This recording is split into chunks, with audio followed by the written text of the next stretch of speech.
राधे दोस्तों। तो कैसे हैं आप सभी? आई होप आप सभी अच्छे होंगे।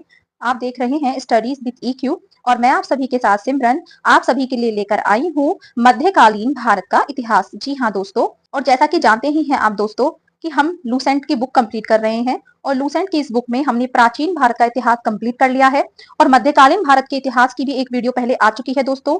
आपको कंप्लीट प्लेलिस्ट बना दी गई है, तो जो भी सीरीज आपके पास आएगी वो आपको प्लेलिस्ट में इजीली मिल जाएगी दोस्तों। और एक बात और दोस्तों, अगर वीडियोस थोड़े से लंबे हो जाएं तो प्लीज अपना पेशेंस बना के रखिएगा और हम स्टार्ट करते हैं without any time waste friends. आज हम पढ़ने जा रहे हैं स्वतंत्र प्रांतीय राज्य। ये आप मध्यकालीन भारत के इतिहास का ही आगे का पार्ट पढ़ रहे हैं फ्रेंड्स। आज हम कोशिश करेंगे कि मध्यकालीन भारत के इतिहास को हम कंप्लीट इसी ही वीडियो में कंप्लीट कर दें। ठीक है तो फ्रेंड्स, अब आगे बढ़ते हैं। तो स्वतंत्र प्रांतीय जो राज्य हैं उनके बारे में बात करते हैं। जैसे कि जौनपुर की बात करते हैं हम। जौनपुर की जो स्थापना है यह फिरोज शाह तुगलक ने अपने भाई जौन खां की स्मृति में की थी। तो जो जौनपुर था इसकी स्थापना किसने की थी? फिरोज शाह तुगलक ने की थी और अपने भाई जौन खां की स्मृति में यानी उसकी याद में की थी। जौनपुर में स्वतंत्र शर्की राजवंश की स्थापना मलिक सरवर, जो कि ख्वाजा जहान के नाम से भी जाना जाता था, इसने की थी। ख्वाजा जहान को मलिक उस शर्क या पूर्व का स्वामी की उपाधि जो है वह 1394 ईस्वी में ही फिरोज शाह तुगलक के पुत्र सुल्तान महमूद ने दी थी। तो जो फिरोज शाह तुगलक का पुत्र था सुल्तान महमूद, इसने मलिक उस सर्क जो कि पूर्व का स्वामी कहलाता था इसको उपाधि दी थी। मलिक उस सर्क को किसको दी थी उपाधि? तो जो ख्वाजा जहान था इसे मलिक उस सर्क की उपाधि दी गई थी और ये 1394 में फिरोज शाह तुगलक के ही पुत्र सुल्तान महमूद ने दी थी। जौनपुर के अन्य प्रमुख शासक थे जैसे कि मुबारक शाह, और जिसका कार्यकाल था 1399 से 1402 ईस्वी। एक था शमशुद्दीन इब्राहिम शाह जो कि 1402 से 1436 ईस्वी। महमूद शाह जो कि 1436 से और 51 ईस्वी। और हुसैन शाह था जो कि 1458 से 1500 ईस्वी। लगभग 75 वर्ष तक स्वतंत्र रहने के बाद जौनपुर पर बहलोल लोदी ने कब्जा कर लिया। शर्की शासन के अंतर्गत विशेषकर इब्राहिम शाह के समय में जौनपुर में साहित्य एवं स्थापत्य कला के क्षेत्र में हुए विकास के कारण जौनपुर को भारत का सिराज के नाम से जानते हैं। तो जो जौनपुर है उसको क्या कहते हैं? भारत का सिराज। फिर देखिए अटला देवी की मस्जिद का जो निर्माण है ये 1408 ईस्वी में सरकी सुल्तान इब्राहिम शाह के द्वारा ही करवाया गया था।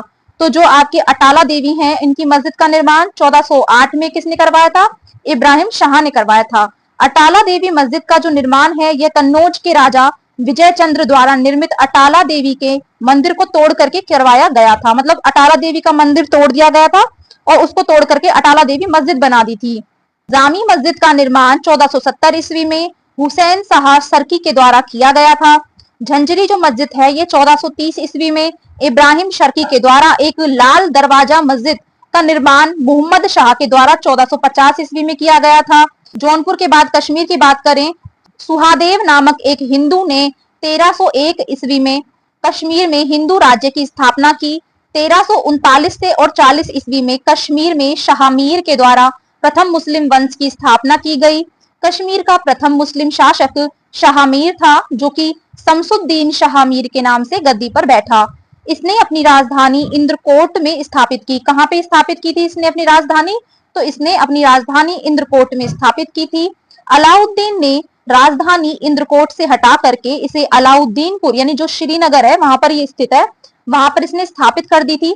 और हिंदू मंदिरों और मूर्तियों को तोड़ने के कारण सुल्तान सिकंदर को बुत शिकन कहा गया है। क्या कहा गया है? तो इसे बुत शिकन कहा गया क्योंकि इसने हिंदू मंदिर और मूर्तियों को क्या कहा था? तुड़वा दिया था। 1420 ईस्वी में जैन उल आबदीन सिंहासन पर बैठा था। कौन बैठा था? जैन उल आबदीन। और इसकी धार्मिक सहिष्णुता के कारण इसे कश्मीर का अकबर कहा गया। जैन उल आबदीन फारसी, संस्कृत, कश्मीरी, तिब्बती आदि भाषाओं का ज्ञाता था। इसने महाभारत और राजतरंगिणी को फारसी भाषा में अनुवाद किया था। मतलब जैन उल आबदीन जो ये था इसने जो क्या है महाभारत है और राजतरंगिणी है इसको क्या कर दिया था? फारसी भाषा में इसका अनुवाद कर दिया था फ्रेंड्स। 1588 ईस्वी में अकबर ने कश्मीर को मुगल साम्राज्य में मिला लिया था। तो जो अकबर था इसने इस कश्मीर को अपने साम्राज्य में यानी मुगल साम्राज्य में कब मिला लिया था? तो 1588 में मिला लिया था। फिर हम नेक्स्ट बात करते हैं बंगाल की। तो बंगाल की बात करें तो इख्तियारुद्दीन मोहम्मद बिन बख्तियार खिलजी ने बंगाल को दिल्ली सल्तनत में मिलाया था। किसने मिलाया था? तो इख्तियारुद्दीन मोहम्मद बिन बख्तियार खिलजी। कितना लंबा नाम है इसका, तो इस बख्तियार खिलजी से समझ जाइए आप। बख्तियार खिलजी हमेशा शॉर्ट पढ़ते हैं। बंगाल को दिल्ली सल्तनत में मिलाया इसने। और गयासुद्दीन जो तुगलक था, इसने बंगाल को 3 भागों में विभाजित किया। एक तो लखनौती जो कि उत्तर बंगाल का था, एक सोनार गांव था जो कि पूर्वी बंगाल में था, और एक सतगांव था जो कि दक्षिणी बंगाल में था। 1345 ईस्वी में हाजी इलियास बंगाल के विभाजन को समाप्त करके शमसुद्दीन इलियास शाह के नाम से बंगाल का शासक बना था। कौन बना था? तो देखिए, हाजी इलियास जो बंगाल के नाम से, जो हाजी इलियास था, ये हाजी इलियास बंगाल के विभाजन को तो समाप्त किया इसने, और शमसुद्दीन इलियास शाह के नाम से बंगाल का शासक बन गया। पांडुआ में आदिन मस्जिद का जो निर्माण है, ये 1364 ईस्वी में सुल्तान सिकंदर शाह ने करवाया था। बंगाल का जो शासक गयासुद्दीन आजम शाह था, जिसका कार्यकाल 1389 से 1409 ईस्वी था, अपनी न्याय प्रियता के लिए ही क्या था, ये फेमस था दोस्तों। अलाउद्दीन हुसैन शाह जो कि 1493 से 1518 ईस्वी तक रहा, इसने राजधानी को पांडुआ से कहां पे, गौड़ स्थानांतरित कर लिया था। किसने कर लिया था? तो अलाउद्दीन हुसैन शाह ने। महाप्रभु चैतन्य अलाउद्दीन के ही समकालीन थे। तो जो महाप्रभु चैतन्य है वो अलाउद्दीन के ही समकालीन थे। अलाउद्दीन ने सत्यपीर नामक एक आंदोलन की शुरुआत भी की थी। मालाधर बसु ने अलाउद्दीन के शासनकाल में ही श्री कृष्ण विजय की रचना करके गुणराज खान की उपाधि धारण की थी। तो किसने? मालाधर बसु ने श्री कृष्ण विजय की क्या की रचना, और गुणराज खान की क्या ली, उपाधि ले ली। और इनके बेटे को सत्यराज खान की उपाधि दी गई। बेटा जो था इसको क्या मिला? सत्यराज खान की उपाधि। नासिरुद्दीन नुसरत शाह ने गौड़ में बड़ा सोना और कदम रसूल मस्जिद का क्या करवाया था? निर्माण करवाया था। तो किसने करवाया था? तो नासिरुद्दीन नुसरत शाह ने। देखिए, बात करते हैं हम मालवा की, तो दिलावर खान ने 1401 ईस्वी में मालवा को स्वतंत्र घोषित कर दिया। और दिलावर का जो पुत्र था अलप खां हुसंग शाह की उपाधि धारण करके 1405 ईस्वी को मालवा का ये शासक बन गया। और इसने अपनी राजधानी को धारा से मांडू में क्या कर लिया? ट्रांसफर कर लिया। फ्रेंड्स, मालवा में खिलजी वंश की स्थापना महमूद शाह ने की थी। और गुजरात के जो शासक थे ना, बहादुर शाह, इन्होंने महमूद शाहदित्य को युद्ध में परास्त करके उसकी क्या कर दी? हत्या कर दी। और मालवा को गुजरात में क्या कर लिया? मिला लिया। मांडू के किले का जो निर्माण है यह हुसंग शाह ने करवाया था। तो जो मांडू का किला है उसका निर्माण किसने करवाया था? हुसंग शाह ने। और इस किले में सर्वाधिक महत्वपूर्ण है आपका दिल्ली दरवाजा। कौन सा? तो दिल्ली दरवाजा जो था बहुत महत्वपूर्ण है दोस्तों। फिर है बाज बहादुर एवं रूपमती का जो महल है, इसका निर्माण सुल्तान नासिरुद्दीन शाह के द्वारा करवाया गया। हिंडोला भवन या दरबार हॉल का निर्माण हुसंग शाह के द्वारा करवाया गया था। जहाज महल का जो निर्माण है गयासुद्दीन खिलजी ने मांडू में करवाया था। मांडू में करवाया था। और कुशक महल को महमूद खिलजी ने फतेहाबाद नामक एक स्थान पर बनवाया था। तो जो कुशक महल है उसको महमूद खिलजी ने कहा बनवाया था? तो फतेहाबाद नामक एक स्थान है, वहां बनवाया था। फिर आपका नेक्स्ट आता है गुजरात। गुजरात के शासक राजा कर्ण को पराजित करके अलाउद्दीन ने 1297 ईस्वी में इसे दिल्ली सल्तनत में मिला लिया था। तो किसने मिला लिया था? तो अलाउद्दीन ने। 1391 ईस्वी में महमूद शाह तुगलक द्वारा नियुक्त गुजरात का जो सूबेदार जफर खां, इसने सुल्तान मुजफ्फर शाह की उपाधि ग्रहण करके 1407 ईस्वी में गुजरात का स्वतंत्र सुल्तान बन गया। कौन बन गया था स्वतंत्र सुल्तान? तो ये जफर खां था ना, जो ये सुल्तान मुजफ्फर शाह की उपाधि से सुशोभित होकर के और 1407 में गुजरात का क्या बन गया? स्वतंत्र सुल्तान बन गया था। 1391 में मोहम्मद शाह जो तुगलक था, इसके द्वारा इसे नियुक्त किया गया था। ओके, अब गुजरात के प्रमुख शासक कौन कौन थे? तो अहमद शाह जो कि 1411 से और 1452 तक रहा। महमूद शाह बेगड़ा की बात करें तो यह 1458 से लेकर के और 1511 ईस्वी तक रहा। और बहादुर शाह की बात करें तो 1526 से और 1537 तक यह रहा शासक। अहमद शाह ने की बात करें तो अहमद शाह ने असावल के निकट ही साबरमती नदी के किनारे अहमदाबाद नगर बसाया था। तो अहमदाबाद नगर जो गुजरात में है, किसने बसाया था? तो अहमद शाह ने बसाया था। और पाटन से राजधानी को हटा करके अहमदाबाद को राजधानी भी बना लिया था। फ्रेंड्स, गुजरात का सबसे जो प्रसिद्ध शासक था वो महमूद बेगड़ा था। तो सबसे फेमस शासक कौन था? तो महमूद बेगड़ा था। महमूद बेगड़ा ने गिरनार के ही निकट मुस्तफाबाद नामक एक नगर और चम्मानेर के निकट मोहम्मदाबाद नगर बसाया था। क्या बसाया था? मोहम्मदाबाद नगर बसाया था। किसने बसाया था? तो महमूद बेगड़ा ने। फिर है 1572 ईस्वी में अकबर ने गुजरात को मुगल साम्राज्य में मिला लिया था। तो जो अकबर था इसने 1572 में गुजरात को भी क्या कर लिया? मुगल साम्राज्य में मिला लिया। फिर आपका आता है मेवाड़। मेवाड़ की बात करें तो अलाउद्दीन खिलजी ने 1303 ईस्वी में मेवाड़ के गुहिलोत जो वंश था उसके शासक थे रतन सिंह, उनको पराजित करके मेवाड़ को दिल्ली सल्तनत में इसने मिला लिया था। किसने? अलाउद्दीन खिलजी ने। कब? 1303 ईस्वी में। फिर है गहलूत वंश की जो एक शाखा थी, सिसोदिया वंश के जो हमीर देव थे, इन्होंने मोहम्मद तुगलक को हराकर पूरे मेवाड़ को स्वतंत्र करा लिया था। किसने करा लिया था? तो जो हमीर देव थे ना, इन्होंने स्वतंत्र करा लिया था, और ये सिसोदिया वंश के थे जो कि गुहलोत वंश की ही एक शाखा थी। राणा कुंभा ने 1448 ईस्वी में चित्तौड़ के एक विजय स्तंभ का निर्माण करवाया था। उन्होंने अपने एक युद्ध के विजय होने की खुशी में ये विजय स्तंभ का निर्माण करवाया था। खानवा का जो युद्ध है ये 1527 में राणा सांगा और बाबर के बीच हुआ था, और इसमें बाबर की विजय हुई थी, क्योंकि इसमें दोस्तों जो राणा सांगा था ना वो तलवार से लड़ रहा था, और जो ये बाबर था ना ये तुलुगमा एक नीति होती है, युद्ध नीति, ये उसको सीख करके आया था। उसमें ये इसने तोपों का यूज किया था और इन्होंने तलवारों का। तो ये इनकी सबसे बड़ी कमी रही थी, और इसके साथ में धोखा भी कर दिया था राणा सांगा के साथ में। किसने? बाबर ने। ठीक है। और खानवा का जो युद्ध हुआ था ना 1527 ईस्वी में हुआ था, वह काफी फेमस युद्ध है ये। 1576 ईस्वी में हल्दी घाटी का जो युद्ध है ये राणा प्रताप एवं अकबर के यह बीच हुआ था, और जिसमें अकबर विजय हुआ था, मतलब ये धोखे से जीते थे इनसे। 1576 में हल्दी घाटी का जो युद्ध है ये भी राणा प्रताप और अकबर के बीच हुआ था फ्रेंड्स। मेवाड़ की जो राजधानी है ये चित्तौड़गढ़ थी, और जहांगीर ने मेवाड़ को मुगल साम्राज्य में ही मिला लिया था। तो जो जहांगीर था अकबर का बेटा, इसने जहांगीर ने क्या करा था? मेवाड़ को मुगल साम्राज्य में मिला लिया था। फिर बात करते हैं हम खान देश की। तो तुगलक वंश के पतन के समय ही फिरोज शाह तुगलक के सूबेदार मलिक अहमद राजा फारूकी ने नर्मदा एवं ताप्ती नदियों के बीच 1382 ईस्वी में खान देश की क्या कर दी थी? स्थापना कर दी थी। तो किसने कर दी थी? तो जो सूबेदार था मलिक अहमद राजा फारूकी, इसने कर दी थी। फिर है खान देश की राजधानी बुरहानपुर थी, और इसका जो सैनिक मुख्यालय था ये असीरगढ़ में बना हुआ था। 1601 में अकबर ने खान देश को भी मुगल साम्राज्य में मिला लिया था।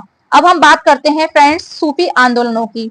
तो जो लोग सूफी संतों से शिष्यता ग्रहण करते थे उन्हें मुरीद कहा जाता था। जो मुरीद होता है ना, शिष्य को ही कहते हैं, और जो सूफी संत होते थे उनसे जो शिष्यता जो मतलब ग्रहण करता था उसे मुरीद कहते थे। सूफी जिन भी आश्रमों में निवास करते थे उन्हें खान कहा या मठ कहा जाता था। सूफियों के धर्म संघ बाशारा, ये बाशारा किसे कहते थे? तो जो इस्लामी सिद्धांत के समर्थक होते थे उन्हें बाशारा, और बेसारा उन्हें कहते थे जो कि इस्लामी सिद्धांत से बंधे हुए नहीं थे। तो इन दो मतलब धर्म संघों में ये विभाजित था। भारत में चिश्ती और सुर्राहावर्दी सिलसिले की जड़ें काफी गहरी थी, और 1192 ईस्वी में मोहम्मद गौरी के साथ ख्वाजा मोइनुद्दीन चिश्ती भारत आए थे। किसके साथ आए थे ये? भारत में। तो यह मोहम्मद गौरी के साथ आए थे और 1192 में, और इन्होंने यहाँ पर चिश्ती परंपरा की शुरुआत की थी, और चिश्ती परंपरा का जो मुख्य केंद्र रहा ये अजमेर रहा।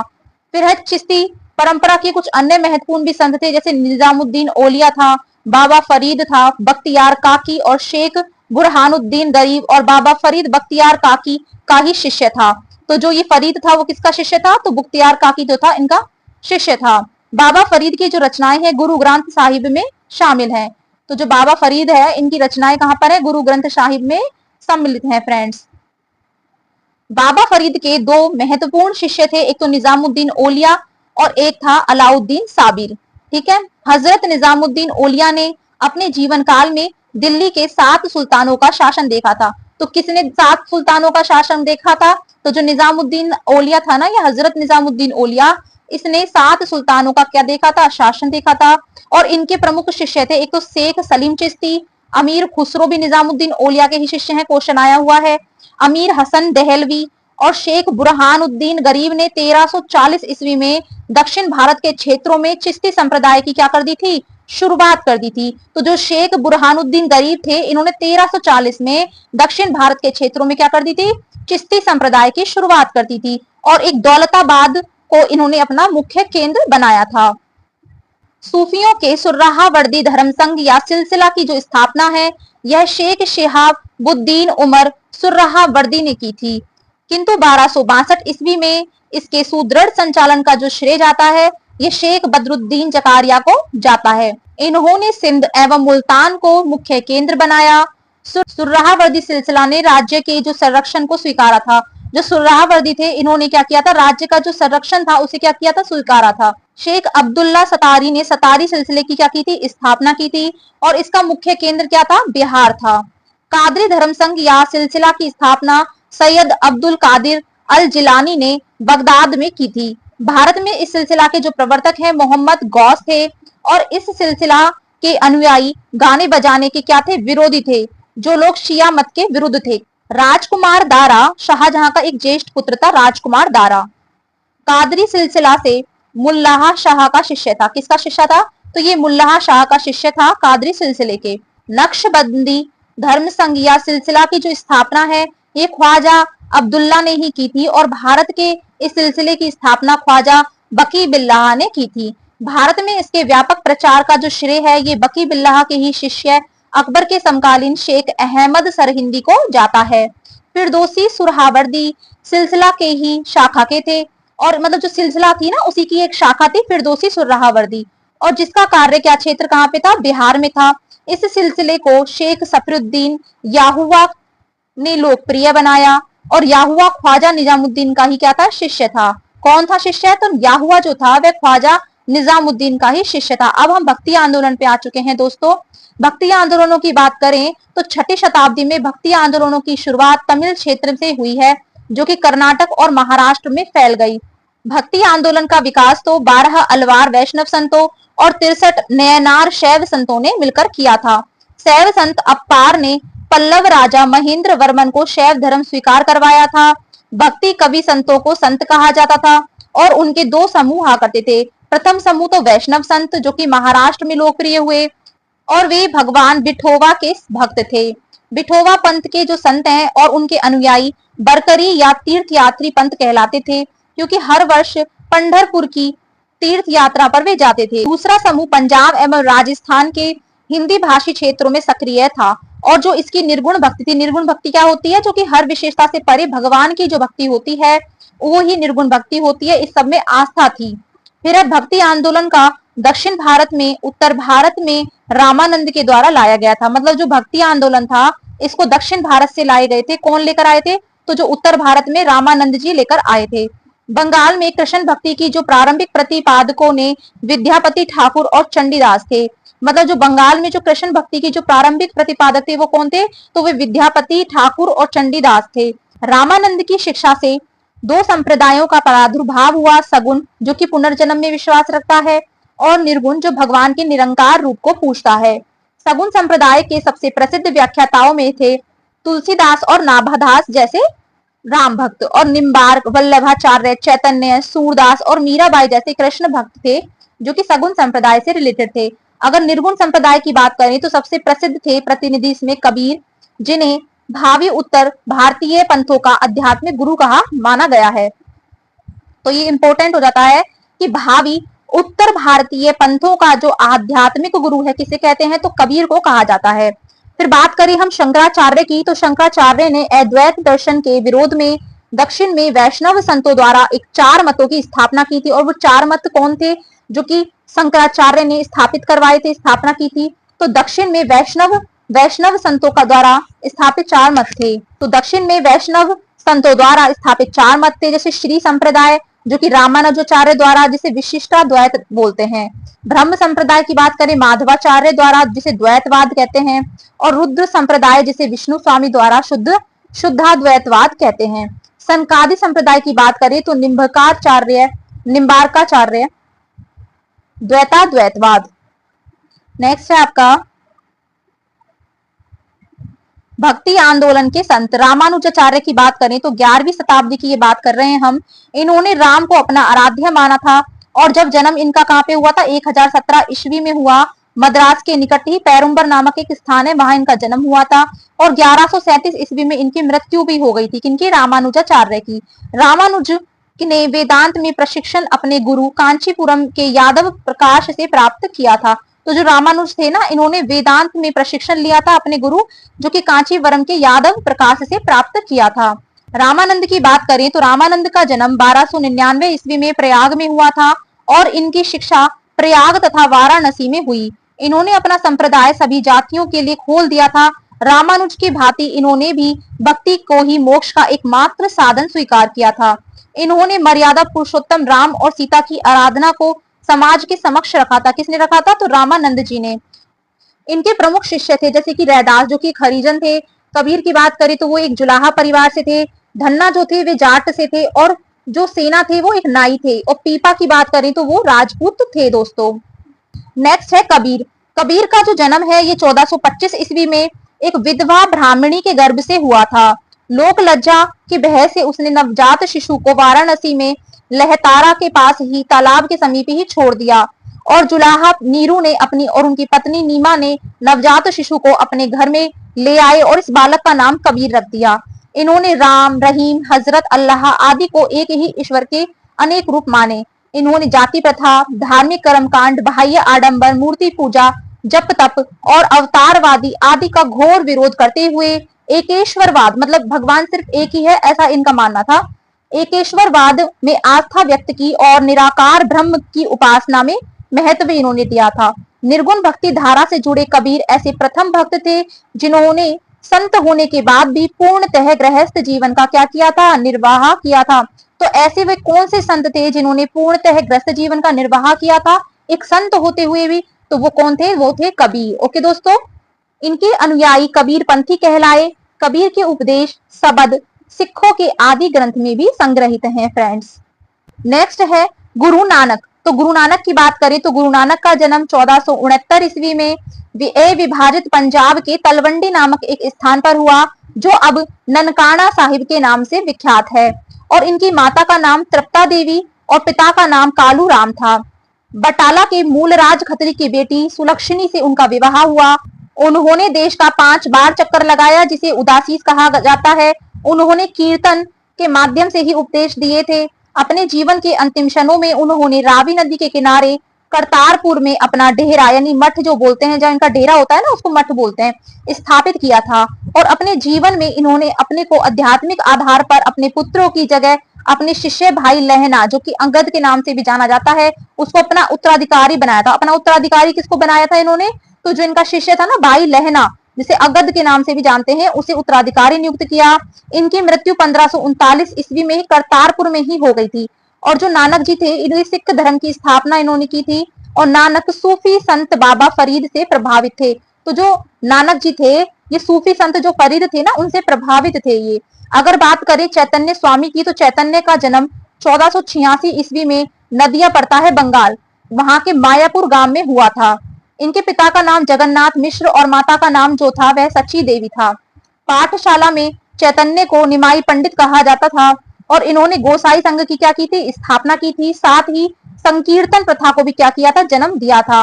दार्शनिक सिद्धांत को अचिंत्य भेदा भेदभाव के नाम से जाना जाता है। सन्यासी बनने के बाद बंगाल छोड़ करके पुरी पड़ता है आपका उड़ीसा में, वहां ये चले गए थे बंगाल को छोड़ करके, और जहां उन्होंने 2 दशक तक भगवान जगन्नाथ की क्या की थी? उपासना की थी। किसने? चैतन्य महाप्रभु ने। नेक्स्ट है श्री मध्वल्लभाचार्य। श्री मध्वल्लभाचार्य का जन्म कहाँ हुआ था? 1479 में चंपारण्य पड़ता है वाराणसी, वहां पर हुआ था। और इनके पिता का नाम लक्ष्मण भट्ट और माता का नाम जो था वह यल्ल मगरू था। इनके विवाह जो था वह महालक्ष्मी के साथ हुआ था। इनके 2 पुत्र थे, एक तो गोपीनाथ जिसका जन्म 1511 ईस्वी में, और एक विठलनाथ था जिसका जन्म 1516 ईस्वी में हुआ। इन्होंने गंगा यमुना संगम के समीप ही जो अरेल नामक स्थान है वहां इनका निवास स्थान बनाया, और वल्लभाचार्य ने जो भक्ति साधना का जो है विशेष जोर दिया। इन्होंने भक्ति को ही मोक्ष का साधन बताया, और भक्ति मार्ग को पुष्टि मार्ग ये कहते थे। फिर बात करते हैं हम गोस्वामी तुलसीदास की। तो इनका जन्म यूपी जो है उत्तर प्रदेश, उसके बांदा जिले के राजापुर गांव में 1554 ईस्वी में हुआ। इन्होंने रामचरितमानस की रचना की थी। तो किसने की थी रामचरितमानस की रचना? तो जो स्वामी तुलसीदास थे, वो स्वामी तुलसीदास, इन्होंने रचना की थी। धन्ना की बात करें तो धन्ना का जन्म 1415 ईस्वी में एक जाट परिवार में हुआ था। राजपुताना से बनारस आकर के रामानंद के शिष्य ये बन गए, और कहा जाता है कि इन्होंने भगवान की मूर्ति को हठात भोजन करवाया था। मतलब जो भगवान की मूर्ति है ना, उसको इन्होंने भोजन करवा दिया था, जो धन्ना थे। आगे बात करते हैं हम रैदास की। तो ये जाति से चमार थे, और ये रामानंद के 12 शिष्यों में एक थे। इनके पिता का नाम रघु और माता का नाम गुरबिनिया था, और यह जूता बना करके अपना जीविकोपार्जन करते थे। मीराबाई ने इन्हें अपना गुरु माना, और इन्होंने रायदासी संप्रदाय की क्या की थी? स्थापना की थी। फिर बात करते हैं दादू दयाल की। तो यह कबीर के अनुयायी थे, और इनका जो जन्म था वह 1554 ईस्वी में अहमदाबाद में हुआ था। और जो इनका संबंध था यह दुनिया जाति के थे। और सांभर जो है जयपुर में, वहां आकर के इन्होंने ब्रह्म जो संप्रदाय होता है उसकी स्थापना की। कौन से संप्रदाय की? तो ब्रह्म संप्रदाय की इन्होंने स्थापना की। अकबर ने धार्मिक चर्चा के लिए इन्हें एक बार फतेहपुर सीकरी को बुलाया था। कहाँ बुलाया था? तो फतेहपुर सीकरी इन्हें बुलाया था। और इन्होंने निपख नामक एक आंदोलन की भी क्या की थी? शुरुआत की थी दोस्तों। तो फ्रेंड्स आगे बढ़ते हैं, पढ़ते हैं मुगल साम्राज्य को। और यह सभी एग्जाम्स में इससे बहुत ज्यादा क्वेश्चंस आते हैं, तो काफी इंपोर्टेंट है, इसलिए ध्यान से पढ़िएगा फ्रेंड्स। बढ़ते हैं आगे। मुगल वंश का संस्थापक बाबर था। बाबर एवं उत्तरावर्ती मुगल शासक तुर्क एवं सुन्नी मुसलमान थे। बाबर ने मुगल वंश की स्थापना के साथ ही पद पादशाही की स्थापना की थी, और जिसके तहत शासक को बादशाह कहा जाता था। अगर बात करते हैं हम बाबर की, तो 1526 से और 1530 ईस्वी तक इसका शासनकाल रहा। बाबर का जो जन्म है यह 24 जनवरी 1483 ईस्वी में हुआ था। बाबर के पिता उमर शेख मिर्जा फरगाना नामक एक छोटे राज्य के शासक थे। बाबर फरगाना की गद्दी पर 8 जून 1494 में बैठा था। तो जो बाबर था ये फरगाना की गद्दी पे कब बैठा था? तो 8 जून 1494 में। बाबर ने 1507 ईस्वी में बादशाह की उपाधि धारण की, जिसे अब तक किसी भी तैमूर शासक ने धारण नहीं किया था। बाबर के 4 पुत्र थे, एक तो हुमायूं, कामरान, अस्करी और हिंदाल। बाबर ने भारत पर 5 बार आक्रमण किया। तो बाबर ने भारत पर कितनी बार आक्रमण किया? तो 5 बार। बाबर का भारत के विरुद्ध किया गया जो प्रथम अभियान था यह 1519 ईस्वी में यूसुफजाई जाति के विरुद्ध में था, और इस अभियान में बाबर ने बाजोर और भेरा को अपने अधिकार में कर लिया था। बाबर को भारत पर आक्रमण करने का जो निमंत्रण है यह पंजाब के शासक दौलत खां लोधी और मेवाड़ के शासक राणा सांगा ने दिया था। तो ये भी इंपॉर्टेंट है फ्रेंड्स। पानीपत के प्रथम युद्ध में बाबर ने पहली बार तुगलमा युद्ध नीति एवं तोप खाने का प्रयोग किया था। कब किया था? तो पानीपत के प्रथम युद्ध में बाबर ने पहली बार किया था इस युद्ध की जो नीति है तुगलमा युद्ध नीति, जो तोप खाने, इनका प्रयोग किया था। उस्ताद अली और मुस्तफा बाबर के 2 प्रमुख निशानेबाज थे जिसने पानीपत के प्रथम युद्ध में भाग लिया था। कौन कौन थे? एक तो उस्ताद अली था और एक मुस्तफा था। फिर अब बाबर द्वारा लड़े गए जो प्रमुख युद्ध हैं, काफी इंपोर्टेंट है ये दोस्तों, पढ़ते हैं इन्हें। युद्ध दे रखे हैं, वर्ष है, पक्ष यानी किन किन के बीच हुआ था और परिणाम क्या रहा था। पानीपत का प्रथम युद्ध जो है यह 21 अप्रैल 1526 में हुआ इब्राहिम लोदी एवं बाबर के बीच, और बाबर इसमें विजयी हुआ था। खानवा के युद्ध की बात करें तो यह 17 मार्च 1527 ईस्वी में हुआ। यह राणा सांगा और बाबर के बीच में, और इसमें बाबर की विजय हुई। चंदेरी के युद्ध की बात करें तो चंदेरी का युद्ध 29 जनवरी 1528 में हुआ। मेदनी राय एवं बाबर के बीच ये हुआ था जिसमें बाबर ही विजय हुआ था। अगर घाघरा की बात करें तो ये 6 मई 1529 ईस्वी में अफगानों एवं बाबर के बीच हुआ था, और इसमें बाबर की ही क्या हुई थी? विजय हुई थी दोस्तों। बाबर को अपनी उदारता के लिए कलंदर की उपाधि दी गई थी, क्योंकि यह क्या उदारता के लिए इसको क्या बोला था? कलंदर कहा गया। खानवा युद्ध में विजय के बाद बाबर ने गाजी की उपाधि धारण की। तो जो खानवा का युद्ध हुआ था इसमें जो बाबर है इसने गाजी की उपाधि धारण की थी। 30 जनवरी 1528 को जहर देने के कारण राणा सांगा की क्या हो गई थी? मृत्यु हो गई थी। करीब 48 वर्ष की आयु में 26 दिसंबर 1530 को आगरा में बाबर की मृत्यु हो गई। तो बाबर की मृत्यु कहाँ हो गई? आगरा में। प्रारंभ में बाबर के शव को आगरा के आराम बाग में दफनाया गया, बाद में काबुल में उसके चुने गए स्थान पर उसे दफनाया गया। बाबर ने अपनी आत्मकथा बाबरनामा की रचना की। तो बाबरनामा की रचना किसने की? तो बाबर ने की। ये उसकी खुद की आत्मकथा थी। इसका जो अनुवाद है वह बाद में फारसी भाषा में अब्दुल रहीम खाने खाना ने किया था। किसने किया था? तो जो अब्दुल रहीम खाने खाना था उसने इसका फारसी में अनुवाद किया था बाबरनामा का। बाबर को मुबैयान नामक पद्य शैली का भी जन्मदाता माना जाता है। बाबर का प्रसिद्ध नक्शबंदी सूफी ख्वाजा अब्दुल्ला एहरार का अनुयायी था। बाबर का उत्तराधिकारी कौन था? हुमायूं था दोस्तों। बढ़ते हैं आगे, हुमायूं को पढ़ेंगे अब। और हुमायूं का कार्यकाल था 1530 से और 1556 ईस्वी। नसीरुद्दीन हुमायूं, इसका कंप्लीट नाम क्या था? नसीरुद्दीन हुमायूं 29 दिसंबर 1530 को आगरा में 23 वर्ष की अवस्था में ये सिंहासन पर बैठा, और गद्दी पर बैठने से पहले हुमायूं बदख्शा का क्या था? सूबेदार था। अपने पिता के निर्देश के अनुसार हुमायूं ने अपने राज्य का बंटवारा अपने भाइयों में कर दिया था। इसने कामरान को काबुल और कंधार, मिर्जा और अस्करी को संभल, और मिर्जा जो हिंदाल है इसको अलवर तथा मेवाड़ की जागीरें दी थी। अपने चचेरे जो भाई था सुलेमान मिर्जा, इसको हुमायूं ने बदख्शा प्रदेश दिया था। 1533 की बात करें तो 1533 ईस्वी में हुमायूं ने दीन पनाह नामक एक नगर की क्या की थी, स्थापना की थी। तो दीन पनाह नामक नगर की स्थापना किसने की थी, तो हुमायूं ने। चौसा का युद्ध जो है ये 25 जून 1539 में हुआ। तो ये भी पूछा जाता है कि चौसा का युद्ध कब हुआ था, तो 25 जून 1539 में शेर खां और हुमायूं के बीच हुआ था। और इस युद्ध में शेर खां की क्या हो गई थी, विजय हो गई थी। और इसी युद्ध के बाद शेर खां ने शेर शाह की पदवी ग्रहण कर ली थी। बिलग्राम या कन्नौज का युद्ध माना जाता है जो वो हुआ था आपका 17 मई 1540 में। तो जो बिलग्राम का युद्ध कहाँ हुआ था, तो देखिए बिलग्राम का जो युद्ध हुआ था इसे कन्नौज भी युद्ध कहते हैं, और ये 17 मई 1540 में हुआ था। शेर खां और हुमायूं के बीच यह युद्ध हुआ था, और इस युद्ध में हुमायूं क्या हुआ था, पराजित, यानी शेर खां जीत गया था। शेर खां ने आसानी से आगरा और दिल्ली पर क्या कर लिया, कब्जा कर लिया। बिलग्राम युद्ध के बाद जो हुमायूं था ये सिंध चला गया, जहां 15 वर्षों तक घुमक्कड़ों जैसा एक निर्वासित जीवन इसने व्यतीत किया था। किसने किया था, तो हुमायूं ने व्यतीत किया था। निर्वासन के समय ही हुमायूं ने हिंदाल के आध्यात्मिक गुरु फारसवासी सिया मीर बाबा दोस्त उर्फ मीर अली अकबर जामी की पुत्री थी हमीदा बानू बेगम, इससे 29 अगस्त 1541 को निकाह कर लिया, और कालांतर में हमीदा से ही अकबर जैसे महान सम्राट का जन्म हुआ।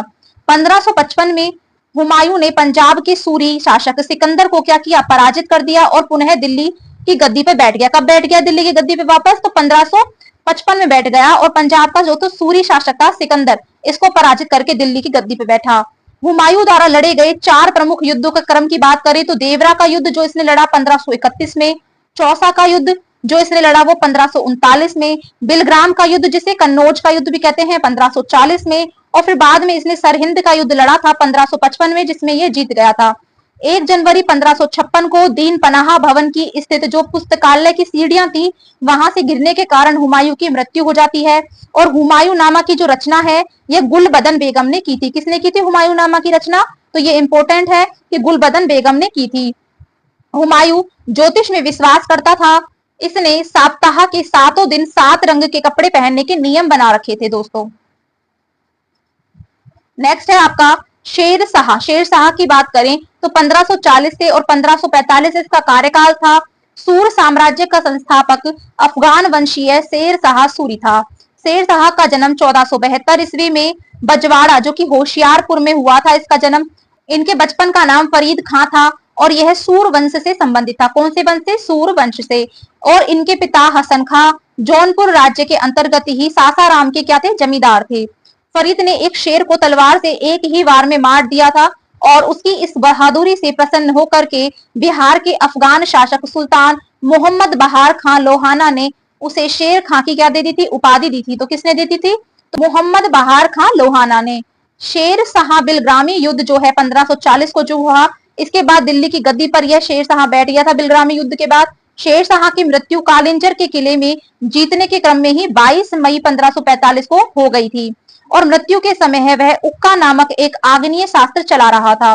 कालिंजर का शासक कीरत सिंह था। कालिंजर का शासक कौन था, तो कालिंजर का जो शासक था ये कीरत सिंह था। शेर शाह का जो मकबरा है सासाराम में झील के ही बीच ऊंचे टीले पर निर्मित किया गया है। रोहतासगढ़ की बात करें तो रोहतासगढ़ का जो किला है यह, और किले एक कुहना जो दिल्ली में स्थित है, किला एक कुहना, इस नामक मस्जिद का निर्माण शेर शाह के द्वारा ही करवाया गया था, और शेर शाह का उत्तराधिकारी उसका पुत्र इस्लाम शाह था। शेर शाह ने भूमि की माप के लिए 32 अंक वाला एक सिकंदरी गज और सन की डंडी का एक प्रयोग किया था। शेर शाह ने 178 ग्रेन चांदी का रुपया और 380 ग्रेन तांबे के दाम चलवाए थे। शेर शाह ने रोहतासगढ़ के दुर्ग और कन्नौज के स्थान पर शेरसूर नामक एक नगर भी बसाया था। शेर शाह के समय पैदावार का लगभग 1/3 भाग सरकार लगान के रूप में क्या करती थी, वसूल करती थी। तो कितना भाग करती थी, तो 1/3 भाग। ओके दोस्तों, तो नेक्स्ट आगे बढ़ते हैं। कबूलियत और पट्टा प्रथा की जो शुरुआत है ये शेर शाह ने की थी। शेर शाह ने 1541 ईस्वी में पाटलिपुत्र को पटना के नाम से पुनः स्थापित किया। शेर शाह ने ग्रैंड ट्रंक रोड की क्या की थी, मरम्मत भी करवाई थी, और मलिक मोहम्मद जायसी शेर शाह के ही कहा थे, समकालीन थे। और डाक प्रथा का जो प्रचलन है ये भी शेर शाह के द्वारा ही किया गया था। फिर नेक्स्ट आते हैं अकबर। अकबर की बात करें तो 1542 से और 1605 तक कार्यकाल रहा। सम्राट अकबर का जन्म 15 अक्टूबर 1542 को हमीदा बानो बेगम के गर्भ से अमरकोट के राणा वीर साल के महल में हुआ था। अकबर का राज्याभिषेक 14 फरवरी 1556 को पंजाब के कलानौर नामक स्थान पर हुआ और अकबर का जो शिक्षक था अब्दुल लतीफ ईरानी विद्वान था और वह जलालुद्दीन मोहम्मद अकबर बादशाही गाजी की उपाधि से सिंहासन पर बैठा था। और बैरम खान जो था ये है 1556 से और 1560 तक ये अकबर का क्या रहा था, संरक्षक रहा था। कौन? बैरम खान। अकबर द्वारा जीते गए कुछ प्रदेश दिए हुए हैं, उनमें शासक दे रखे हैं, वर्ष और मुगल सेनापति कौन कौन थे। तो प्रदेश की बात करें, मालवा को जीता था और शासक था बाज बहादुर 1561 वर्ष में, और आदम खां और पीर मोहम्मद क्या थे, मुगल सेनापति थे। चुनार की बात करें तो चुनार को जीता था, अफगानों का शासन हुआ करता था यहाँ पे, और 1562 में, और अब्दुल खां सेनापति था मुगल। गोंडवाना की बात करें तो वीर नारायण और दुर्गावती यहाँ पे शासक थे, और 1564 में आसफ खां एवं स्वयं अधीनता से ये मुगल्स का हो गया था। ठीक है, नेक्स्ट आपका आमेर है। आमेर में भारमल यहाँ का शासक था, 1562 में स्वीकार किया था इसने खुद ने। मेड़ता की बात करें तो जैमल है, जैमल यहाँ का शासक था और 1562 में सरफुद्दीन यहाँ पे मुगल सेनापति था।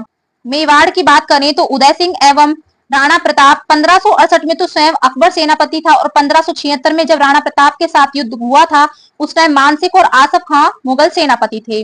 नेक्स्ट रणथंभौर की बात करें तो सुरजनहाड़ा का शासन था यहाँ पे, और 1569 में भगवान दास और अकबर यहाँ पे सेनापति थे।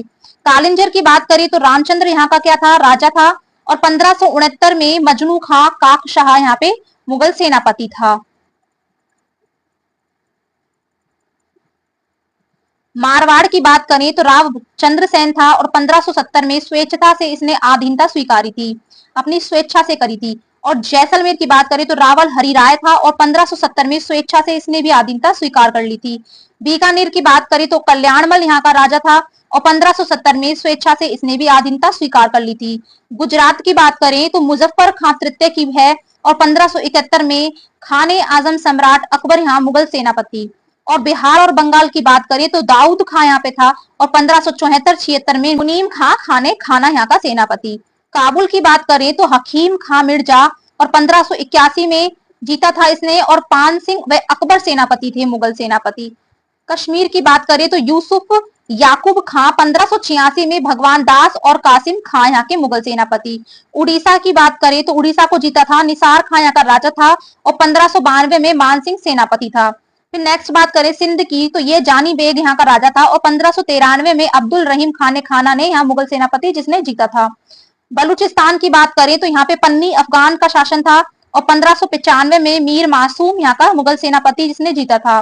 कंधार की बात करें तो मुजफ्फर हुसैन था, और 1595 में शाह बेग यहाँ मुगल सेनापति था और जिसने यहाँ जीता था। नेक्स्ट दक्षिण भारत की बात करें तो खान देश जीता था, जो कि अली खान यहाँ का राजा था, और 1591 में स्वेच्छा से इसने भी अधीनता स्वीकार कर ली थी। अगर दौलताबाद की बात करें तो चांद बीबी का यहाँ शासन था, जो कि 1599 में मुराद अब्दुल रहीम खाने खाना अब्दुल फजल और जो अबुल फजल के अलावा जो अकबर था इन्होंने यहाँ पे क्या किया था, इसको जीता था। फिर अहमदनगर की बात करें तो बहादुर शाह चांद बीबी यहाँ शासन, और 1600 में इन्होंने ही इन्हें विजित कर दिया था। असीरगढ़ की बात करें तो मीरण बहादुर यहाँ का राजा था, और 1601 में यह अकबर का अंतिम अभियान था। कौन सा? असीरगढ़ का जो अभियान था यह अकबर का अंतिम अभियान था। ठीक है, पानीपत की दूसरी लड़ाई 5 नवंबर 1556 को अकबर और हेमू के बीच हुई थी। वेरी इंपॉर्टेंट क्वेश्चन है ये। पानीपत की दूसरी जो लड़ाई थी किसके बीच हुई थी? अकबर और हेमू के बीच हुई थी, और कब? 5 नवंबर 1556 को। मक्का की तीर्थ यात्रा के दौरान पाटन नामक स्थान पर मुबारक खां नामक एक युवक ने बैरम खां की क्या कर दी थी? हत्या कर दी थी। और मई 1562 ईस्वी में अकबर ने हरमदल से अपने को पूर्णतः मुक्त कर लिया था। हल्दी घाटी का युद्ध जो कि 18 जून 1576 को हुआ, मेवाड़ के शासक महाराणा प्रताप और अकबर के बीच हुआ, और इस युद्ध में अकबर की विजय हुई। इस युद्ध में मुगल सेना का नेतृत्व मानसिंह और आसफ खां ने किया था। अकबर का जो सेनापति था ये मानसिंह था, और महाराणा प्रताप की मृत्यु 57 वर्ष की उम्र में 19 जनवरी 1597 को हो गई थी। गुजरात विजय के दौरान अकबर सर्वप्रथम पुर्तगालियों से मिला था और यहीं उसने सर्वप्रथम समुद्र को देखा था। किसने देखा था? समुद्र को तो अकबर ने देखा था। दीन ए इलाही धर्म का जो प्रधान था, ये पुरोहित, ये कौन था? अकबर ही था। दीन इलाही धर्म स्वीकार करने वाला प्रथम और अंतिम हिंदू शासक बीरबल था। तो दीन इलाही धर्म जिसका प्रधान पुरोहित कौन था? अकबर था। और उसे स्वीकार करने वाला प्रथम और अंतिम हिंदू कौन था? तो वो बीरबल था। अकबर ने जैन धर्म के जैनाचार्य हरि विजय सूरी को जगत गुरु की उपाधि प्रदान की थी। राजस्व प्राप्ति की जो जब्ती प्रणाली थी, ये अकबर के ही शासनकाल में प्रचलित थी। अकबर के दीवान राजा टोडरमल ने 1580 ईस्वी में दहसाल बंदोबस्त व्यवस्था लागू की थी। व्यवस्था क्या की थी? लागू की थी।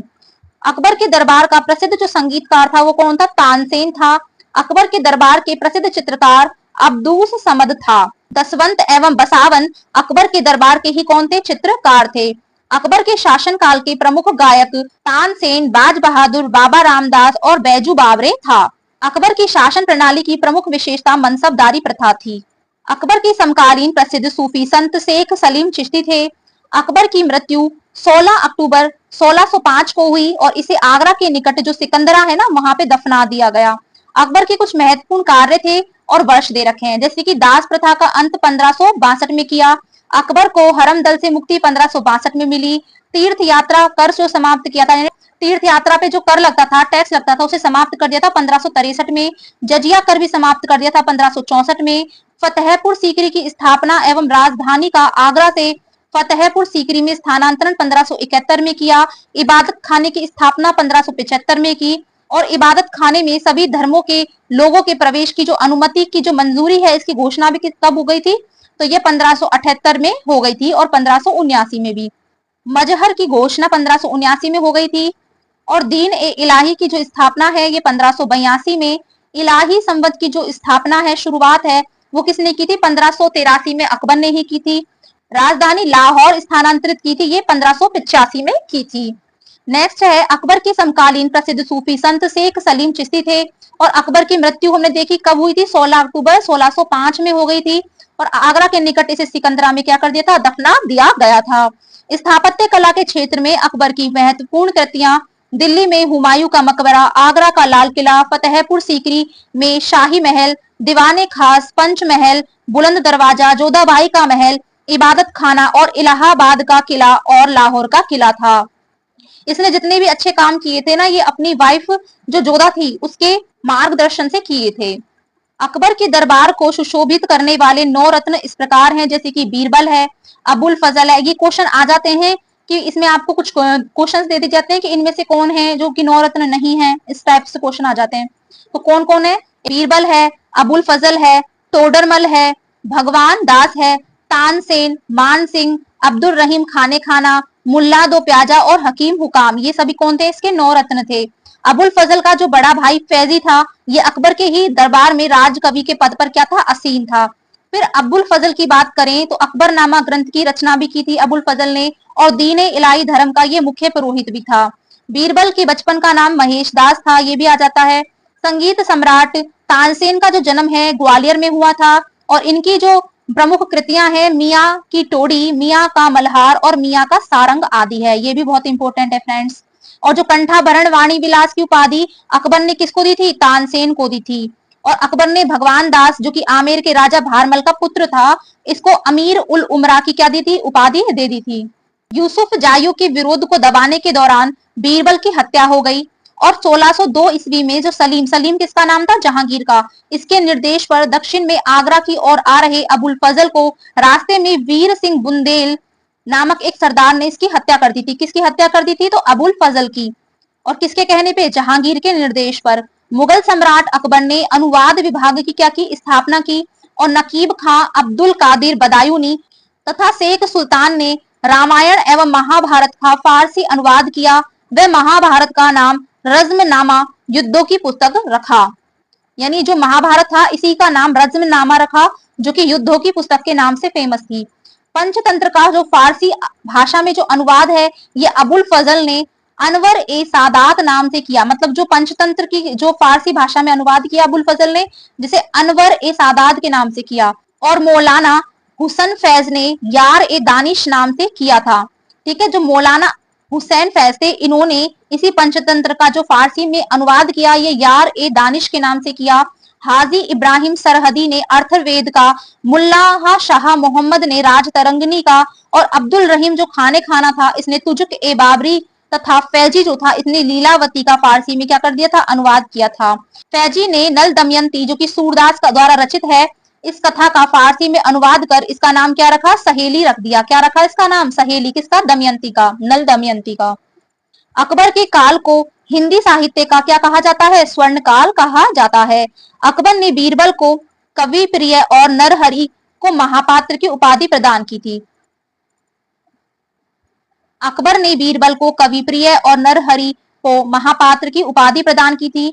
बुलंद दरवाजा का निर्माण अकबर ने ही गुजरात विजय के उपलक्ष्य में करवाया था। चार बाग बनाने की परंपरा अकबर के समय में ही शुरू हुई। अकबर ने शीरी कलम की उपाधि और अब्दुल समद को एक जड़ी कलम की उपाधि तथा मोहम्मद हुसैन को कश्मीरी की उपाधि दी थी। और मुगलों की जो राजकीय भाषा थी वो क्या थी, वो थी फारसी। क्वेश्चन आया हुआ है फ्रेंड्स। नेक्स्ट आगे बढ़ते हैं। नेक्स्ट है जहांगीर और इसका कार्यकाल है 1605 से और 1627 ईस्वी। अकबर का उत्तराधिकारी सलीम ही हुआ, जो कि 24 अक्टूबर 1605 को नूरुद्दीन मोहम्मद जहांगीर बादशाही गाजी की उपाधि से ये गद्दी पर बैठ गया। जहांगीर का जन्म 30 अगस्त 1569 को हुआ। अकबर ने अपने पुत्र का नाम सलीम सूफी संत शेख सलीम चिश्ती के नाम पर रखा था। जहांगीर को न्याय की जंजीर के लिए याद किया जाता है। यह जंजीर सोने की बनी हुई थी, जो आगरे के किले के शाह बुर्ज और यमुना तट पर स्थित पत्थर के खंबे पर लगवाई हुई थी। जहांगीर द्वारा शुरू में की गई तुजुक ए जहांगीरी नामक आत्मकथा को पूरा करने का श्रेय मोती बिंद खां को है। जहांगीरी के सबसे बड़े पुत्र खुसरो ने 1606 में अपने पिता के विरुद्ध ही क्या किया, विद्रोह किया था। खुसरो और जहांगीर की सेना के बीच जो युद्ध हुआ था, यह जालंधर के ही निकट जो बहरावल नामक मैदान है उसमें हुआ। खुसरो को पकड़ करके कैद में डाल दिया गया था और खुसरो की सहायता देने के कारण जहांगीर ने सिखों के जो 5वें गुरु थे ना, अर्जुन देव, इनको क्या दे दी थी, फांसी दिलवा दी थी। खुसरो जो गुरु थे ये अर्जुन देव, इनसे गोइंदवाल में मिला था। कहाँ मिला था, गोइंदवाल में। अहमदनगर के वजीर मलिक अंबर के विरुद्ध सफलता से खुश होकर के जहांगीर ने खुर्रम को शाहजहां की उपाधि दी थी। क्या दी थी, शाहजहां की उपाधि दी थी। 1622 में कंधार मुगलों के हाथ से निकल गया और शाह अब्बास ने इस पर क्या कर लिया, अधिकार कर लिया। बात करें हम नूरजहां की, तो ईरान निवासी मिर्जा गायास बेग की पुत्री थी नूरजहां, जिसका वास्तविक नाम था मेहरुनिसा। 1594 ईस्वी में नूरजहां का जो विवाह है ये अली कुली बेग से संपन्न हुआ था। जहांगीर ने एक शेर मारने के कारण अली कुली बेग को शेर अफगान की उपाधि प्रदान की। 1607 ईस्वी में शेर अफगान की मृत्यु के बाद मेहरुनिसा अकबर की विधवा सलीमा बेगम की सेवा में नियुक्त हो गई और सर्वप्रथम जहांगीर ने नवरोज त्योहार के अवसर पर मेहरुनिसा को देखा और उसके सौंदर्य में मुग्ध होकर के जहांगीर ने मई 1611 में उससे विवाह कर लिया और विवाह के पश्चात जहांगीर ने उसे नूर महल एवं नूरजहां की क्या दे दी, उपाधि प्रदान कर दी। और नूरजहां के सम्मान में जहांगीर ने चांदी के सिक्के भी जारी किए थे। क्या किए थे जहांगीर ने, नूरजहां के लिए चांदी के सिक्के भी जारी किए थे। जहांगीर ने गियास बेग को शाही दीवान बनाया और इतमाद उद्दौला की क्या दे दी, उपाधि प्रदान कर दी। लाडली बेगम शेर अफगान एवं मेहरुनिसा की क्या थी, पुत्री थी, जिसकी शादी जहांगीर के ही पुत्र शहरयार के साथ हुई थी। नूरजहां की मां थी जो असमत बेगम, इसने गुलाब से इत्र निकालने की विधि क्या ली थी, खोज कर ली थी। महावत खां ने झेलम नदी के तट पर 1626 ईस्वी में जहांगीर, नूरजहां एवं उसके जो बड़े भाई आसफ खां को बंदी बना लिया था। तो जो महावत खां था, इसने झेलम नदी के तट पर 1626 में जो जहांगीर और नूरजहां तथा उसका जो भाई था आसफ खां, इनको क्या बना लिया था, बंदी बना लिया था। जहांगीर के 5 पुत्र थे, एक तो खुसरो था, एक परवेज था, एक खुर्रम, एक शहरयार और एक था जहांदार। 28 अक्टूबर 1627 को भीमवार नामक स्थान पर जहांगीर की मृत्यु हो गई और उसे शाहदारा जो कि लाहौर में रावी नदी के किनारे ही क्या कर दिया, दफना दिया। कब हुई मृत्यु, 28 अक्टूबर 1627 में। मुगल चित्रकला अपने चरमोत्कर्ष पर जहांगीर के शासनकाल में ही पहुंची थी। जहांगीर के दरबार के जो मुख्य चित्रकार थे आगा रजा, अबुल हसन, मुगल नासिर और मोहम्मद मुराद तथा उस्ताद मंसूर, बिसनदास, मनोहर एवं गोवर्धन और फारूक बेग और दौलत थे। ये सभी क्या थे? तो ये प्रमुख चित्रकार थे जहांगीर के दरबार में। जहांगीर ने आगा रजा के नेतृत्व में आगरा में चित्रशाला की क्या की थी? स्थापना की थी। उस्ताद मंसूर एवं अबुल हसन को जहांगीर ने क्रमशः नादिर अल उस और नादिर उज्जमा की क्या दी थी? उपाधि प्रदान की थी। जहांगीर ने अपनी आत्मकथा में लिखा कि कोई भी चित्र, चाहे वह किसी भी मृतक व्यक्ति का या जीवित व्यक्ति द्वारा बनाया गया हो, मैं देखते ही तुरंत बता सकता हूं कि यह किस चित्रकार की कृति है। यदि किसी भी चेहरे पर आंख किसी एक चित्रकार ने और भौं किसी दूसरे चित्रकार ने बनाई है, तो मैं जान लेता हूं कि आंख किसने और भौं किसने बनाई है। जहांगीर के समय को चित्रकला का स्वर्ण काल कहा जाता है। इतमाद उद्दौला का जो मकबरा है, ये 1626 ईस्वी में नूरजहां बेगम ने बनवाया, और जो मुगल कालीन वास्तुकला के अंतर्गत निर्मित यह प्रथम एक ऐसी इमारत है जो कि पूर्ण रूप से सफेद संगमरमर से निर्मित है। सर्वप्रथम इसी इमारत में पितृदुरा नामक एक जड़ाऊ का काम किया गया है। किसका काम किया गया है? तो पितृदुरा नामक एक जड़ाऊ का काम किया गया है। अशोक के कौशाम्बी स्तंभ, जो कि वर्तमान में प्रयाग में, व समुद्रगुप्त की प्रयाग प्रशस्ति तथा जहांगीर का जो लेख है ये उत्कीर्ण है। जहांगीर के मकबरे का निर्माण किसने करवाया था? नूरजहां ने बनवाया था।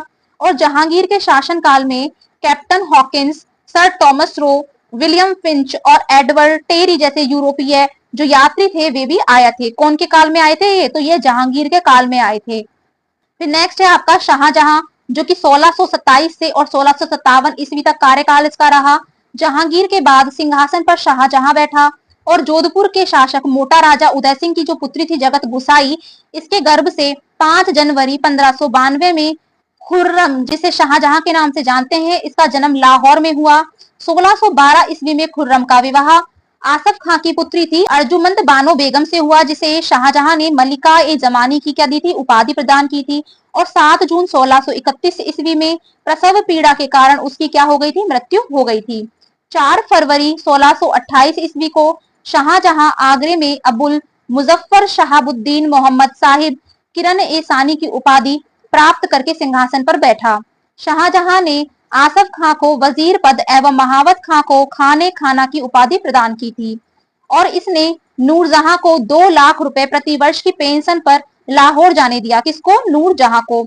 जहां पर 1645 में उसकी मृत्यु हो गई, और अपनी बेगम मुमताज महल की याद में शाहजहां ने ताजमहल का निर्माण कहाँ करवाया? आगरे में उसकी कब्र के ऊपर ही करवाया था। किसके ऊपर करवाया था? तो मुमताज महल की याद में करवाया था।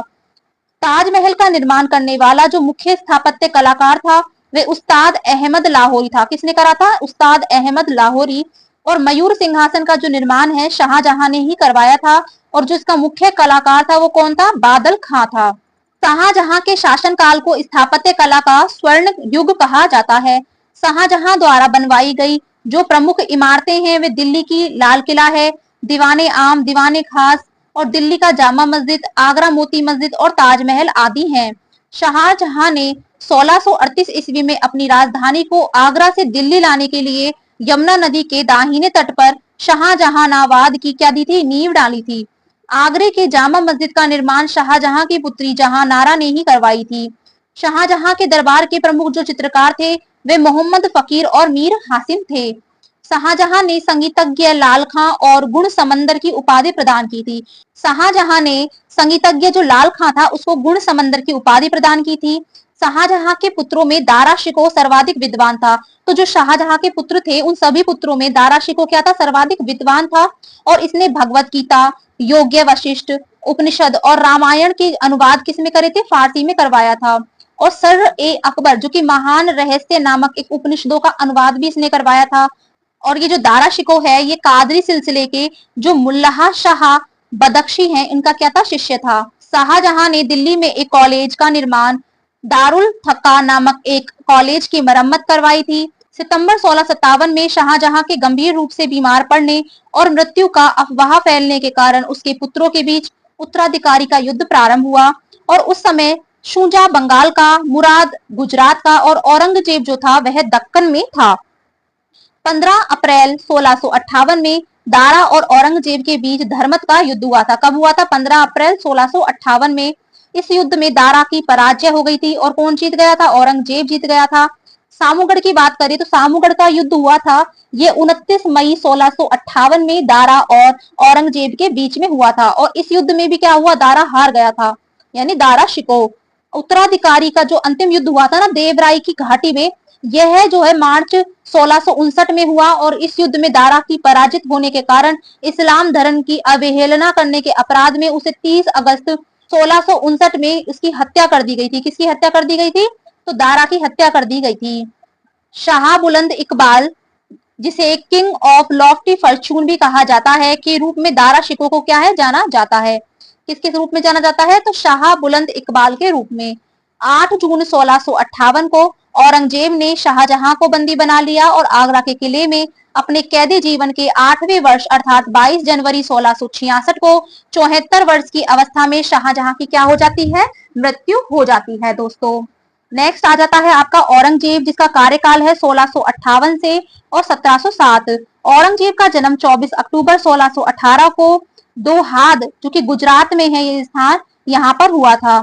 औरंगजेब के बचपन का अधिकांश समय नूरजहां के पास बीता और 18 मई 1637 को पारस के राजघराने का दिलरास बानो बेगम के साथ औरंगजेब का क्या कर दिया गया, विवाह हो गया। और आगरा पर कब्जा कर जल्दबाजी में औरंगजेब ने अपना राज्याभिषेक अबुल मुजफ्फर मुहुद्दीन मुजफ्फर औरंगजेब बहादुर आलमगीर की उपाधि से 31 मई 1658 को करवाया। और देवराय के युद्ध में सफल होने के बाद 15 मई 1659 को औरंगजेब ने दिल्ली में प्रवेश किया। शाहजहां के शानदार महल में 5 जून 1659 को उसका दूसरी बार राज्य अभिषेक हुआ। तो जो औरंगजेब था ना, इसका 2 बार राज्य अभिषेक हो गया। औरंगजेब के जो गुरु थे वे मीर मोहम्मद हकीम थे। तो औरंगजेब के गुरु कौन थे, मीर मोहम्मद हकीम। औरंगजेब सुन्नी धर्म को मानता था, जिसे जिंदा पीर कहा जाता था। जय सिंह एवं शिवाजी के बीच जो पुरंदर की संधि हुई थी, यह 22 जून 1665 को संपन्न हुई थी। किसके इसके बीच में, जय सिंह और शिवाजी के बीच में पुरंदर की संधि। मई 1666 में आगरा के किले में दीवाने आम में औरंगजेब के समक्ष शिवाजी उपस्थित हुए, जहां शिवाजी को कैद करके जयपुर भवन में रखा गया। और इस्लाम नहीं स्वीकार करने के कारण सिखों के 9वें गुरु तेग बहादुर की हत्या भी किसने करवा दी थी, औरंगजेब ने 1675 में दिल्ली में ही करवा दी थी दोस्तों। औरंगजेब ने 1679 ईस्वी में जजिया कर को पुनः लागू कर दिया, जो कि अकबर ने समाप्त किया, औरंगजेब ने उसे पुनः लागू कर दिया। औरंगजेब ने बीबी का मकबरा का जो निर्माण है, ये 1679 ईस्वी में जो औरंगाबाद महाराष्ट्र है ना, वहां पर करवाया था। किसका करवाया था, तो जो बीबी का मकबरा कहाँ स्थित है, औरंगाबाद महाराष्ट्र में स्थित है। 1686 ईस्वी में बीजापुर और 1697 में गोलकुंडा को औरंगजेब ने मुगल साम्राज्य में मिला लिया। और मदन्ना तथा अकन्ना नामक 2 ब्राह्मणों का संबंध गोलकुंडा के शासक अबुल हसन से ही था। औरंगजेब के समय हुए जाट विद्रोह का जो नेतृत्व है, यह गोकुला एवं राजा राम ने किया था। 1670 ईस्वी में तिलपत की जो लड़ाई है, उसमें जाट परास्त हुए और गोकुल को मौत के घाट उतार दिया। इसके बावजूद जाटों ने 1685 ईस्वी में राजा राम के नेतृत्व में पुनः विद्रोह किया और इन जाटों ने सिकंदरा में स्थित अकबर के मकबरे को भी लूटा। और भरतपुर राजवंश की जो नींव है, ये औरंगजेब के शासन काल में ही जाट नेता राजा राम के भतीजे चूड़ामन ने डाली थी। तो जो भरतपुर राजवंश है, इसकी नींव जो है वो किसने डाली थी, तो राजा राम का भतीजा था चूड़ामन, इसने डाली थी। औरंगजेब के समय में हिंदू मनसबदारों की जो संख्या थी लगभग 337 थी, जो अन्य मुगल सम्राटों की तुलना में बहुत ही अधिक थी। औरंगजेब का जो पुत्र था अकबर, उसने दुर्गादास के बहकावे में आकर के अपने पिता के खिलाफ विद्रोही किया था। औरंगजेब ने कुरान को अपने शासन का आधार बनाया और इसने सिक्के पर कलमा खुदवाना, नवरोज का त्योहार मनाना तथा भांग की खेती करना, गाना बजाना, झरोका दर्शन, तुलादान प्रथा। इस प्रथा में क्या होता है, तुलादान में, कि इस प्रथा में सम्राट को उसके जन्मदिन पर सोने, चांदी और अन्य वस्तुओं से तोलने की प्रथा होती है। और अकबर के जमाने में ये प्रारंभ हुई थी। आदि सभी पे क्या लगा दिया, प्रतिबंध लगा दिया। इसने किसने लगा दिया, औरंगजेब ने। तो औरंगजेब ने झरोका दर्शन, तुलादान हो, गाना बजाना हो, भांग की खेती करना हो, नवरोज का त्योहार बनाना हो या सिक्के का कलमा खुदवाना, इन सभी पे क्या कर दिया, प्रतिबंध लगा दिया। औरंगजेब ने दरबार के संगीत पर भी पाबंदी लगा दी तथा सरकारी जो संगीतज्ञ थे उनको सभी को अवकाश दे दिया। भारतीय शास्त्रीय संगीत पर फारसी में जो सबसे अधिक पुस्तकें हैं, यह औरंगजेब के ही शासनकाल में लिखी गई थी। औरंगजेब स्वयं बीना बजाने में दक्ष था। जो औरंगजेब था, ये खुद बीना बजाता था। औरंगजेब ने 1665 ईस्वी में हिंदू मंदिरों को तोड़ने का भी आदेश दिया था। कब दिया था आदेश? तो 1665 में। इसके शासनकाल में तोड़े गए मंदिरों में सोमनाथ का मंदिर, बनारस का विश्वनाथ मंदिर और वीर सिंह देव द्वारा जहांगीर काल में मथुरा से में निर्मित जो केशव राय मंदिर था ना, उसको भी इसने तुड़वा दिया था। औरंगजेब की मृत्यु 20 फरवरी 1707 में हो गई और इसे खुलदाबाद, जो कि अब कहां पर है, रोजा कहलाता है, वहां पर दफनाया गया। औरंगजेब के समय सूबों की जो संख्या थी वो कितनी थी? 20 थी। औरंगजेब दारुल हर्ब, जो कि काफिरों का देश कहलाता है, को दारुल इस्लाम यानी इस्लाम का देश में परिवर्तित करने कर अपनी महत्वपूर्ण लक्ष्य मानता था। परिवर्तित करने को ही अपना महत्वपूर्ण लक्ष्य मानता था। नोट दिया हुआ है कि औरंगजेब के शासनकाल में मुगल सेना में सर्वाधिक क्या थे? हिंदू सेनापति थे। ओके, अब कुछ मुगल जो शासन व्यवस्था है, यानी मुगलों की शासन व्यवस्था किस तरह थी, अपना शासन कैसे चलाते थे, ये दिया गया है। अब पढ़ते हैं दोस्तों कि मंत्री परिषद को विजारत कहा जाता था। जो मंत्री परिषद था उसे विजारत कहते थे। और बाबर के शासनकाल में वजीर पद काफी महत्वपूर्ण था। सम्राट के बाद शासन के कार्यों को संचालित करने वाला सबसे महत्वपूर्ण अधिकारी वकील हुआ करता था, और जिसके कर्तव्यों को अकबर ने दीवान, मीर बख्शी और सद्र उस सद्र एवं मीर समन में विभाजित कर दिया था। औरंगजेब के समय में असद खान ने सर्वाधिक 31 वर्षों तक दीवान के पद पर कार्य किया, और मीर बख्शी द्वारा सरखत नाम के पत्र पर हस्ताक्षर के बाद ही सेना को हर महीने वेतन मिल पाता था। तो जो मीर बख्शी था, इसके द्वारा जो सरखत नामक एक पत्र होता था, उस पत्र पर हस्ताक्षर करने के बाद ही सेना को क्या मिलता था? वेतन मिलता था। मुगल काल में कुछ प्रमुख अधिकारी उनके कार्य दे रखे हैं। जैसे सूबेदार का जो पद होता था, ये प्रांतों में शांति स्थापित करना इसका कार्य होता था, यानी प्रांत की कार्यकारिणी का ये प्रधान था। दीवान की बात करें तो प्रांतीय राजस्व का ये प्रधान होता था, सीधे शाही दीवान के प्रति ये जवाबदेह होता था। अगर बख्शी की बात करें तो ये प्रांतीय जो सैन्य प्रधान था। ये फौजदार की बात करें तो जिले का प्रधान फौजी अधिकारी था। ये आमिल या अमल गुजार की बात करें तो जिले का प्रमुख राजस्व अधिकारी ये होता था। कोतवाल की बात करें तो नगर का प्रधान ये होता था। शिकदार की बात करें तो परगने का जो प्रमुख अधिकारी होता था, ये शिकदार होता था। और आमिल की बात करें तो ग्राम के कृषकों से जो प्रत्यक्ष संबंध बनाना और लगान निर्धारित करना इसका कार्य था। मीर बख्शी द्वारा सरखत नाम के पत्र पर हस्ताक्षर के बाद ही सेना को क्या मिलता था? वेतन मिलता था। जब कभी भी सद्र न्याय विभाग के प्रमुख का कार्य करता था, तब उसे काजी कहा जाता था। और लगानहीन जो भूमि होती थी, जिसे मदत ए माश कहा जाता है, इसका निरीक्षण कौन करता था? सद्र करता था। सम्राट के जो घरेलू विभागों का प्रधान होता था, वो मीर समान कहलाता था। कौन कहलाता था? तो वो मीर समान कहलाता था। सूचना एवं गुप्तचर विभाग का प्रधान दरोगा ए डाक चौकी कहलाता था। और शरीयत के प्रतिकूल कार्य करने वाले को रोकना हो या आम जनता की दुष्चरित्रता को बचाने का जो कार्य है, यह मुहत्सिब नामक एक अधिकारी करता था। प्रशासन की दृष्टि से मुगल साम्राज्य का जो बंटवारा है, यह सूबों में और सूबों का सरकार में तथा सरकार का परगना या महाल में और महाल का जिला या दस्तूर, यानी जिले को ही दस्तूर कहते थे, और दस्तूर जो है वो गांवों में बटे थे। फिर प्रशासन की सबसे छोटी इकाई ग्राम थी, जिसे मावदा या डीह कहते थे। मावदा के अंतर्गत छोटी छोटी बस्तियों को नागला कहा जाता था। यानी जो मावदा होता था, यह इसे ग्राम, जो ग्राम होती थी ना सबसे छोटी इकाई, इसी को मावदा या डीह कहते थे।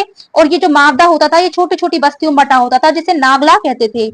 शाहजहां के शासनकाल में सरकार एवं परगना के मध्य चकला नामक एक नई इकाई स्थापना की गई थी। भूमि कर के विभाजन के आधार पर मुगल साम्राज्य की समस्त 3 वर्गों में भूमि विभाजित थी। एक तो खालसा भूमि थी, जिस पर प्रत्यक्ष रूप से बादशाह नियंत्रण रखता था। जागीर भूमि थी, जो कि तनख्वाह के बदले दी जाने वाली भूमि थी। सयूरगल या मदद ए माश की बात करें तो अनुदान में दी गई जो लगानहीन भूमि थी, जिनसे लगान नहीं लिया जाता था, इसे मिल्क भी कहा जाता था। शेरशाह द्वारा भू राजस्व हेतु अपनाई जाने वाली पद्धति राई का उपयोग अकबर ने किया था। अकबर के द्वारा करोड़ी नामक अधिकारी की नियुक्ति 1573 में की गई, और इसे अपने क्षेत्र में 1 करोड़ दाम वसूल करना होता था। 1580 में अकबर ने दहसाला नामक एक नवीन प्रणाली प्रारंभ की, और इस दहसाला नामक जो नवीन प्रणाली थी, इस व्यवस्था को टोडरमल बंदोबस्त भी कहा जाता था। और इस व्यवस्था के अंतर्गत भूमि को 4 भागों में विभाजित किया गया था। एक तो होती थी पोलज। पोलज होती थी जिसमें नियमित रूप से खेती होती थी और वर्ष में 2 बार यहाँ फसल होती थी। पड़ती की बात करें तो यह भूमि 1 या 2 वर्ष के अंतराल पर खेती की जाती थी इसके अंदर। चाचर की बात करें तो इस पर 3 से 4 वर्ष के अंतराल में खेती की जाती थी। किसमें? चाचर में। जो बंजर भूमि होती थी यह खेती योग्य भूमि नहीं थी और इस पर लगान नहीं वसूला जाता था। तो जो बंजर भूमि थी ना, इस पे कोई वसूल नहीं करते थे लगान को। 1570 से 71 ईस्वी में टोडरमल ने खालसा भूमि पर भू राजस्व की एक नवीन प्रणाली होती है जब्ती, उसे प्रारंभ किया।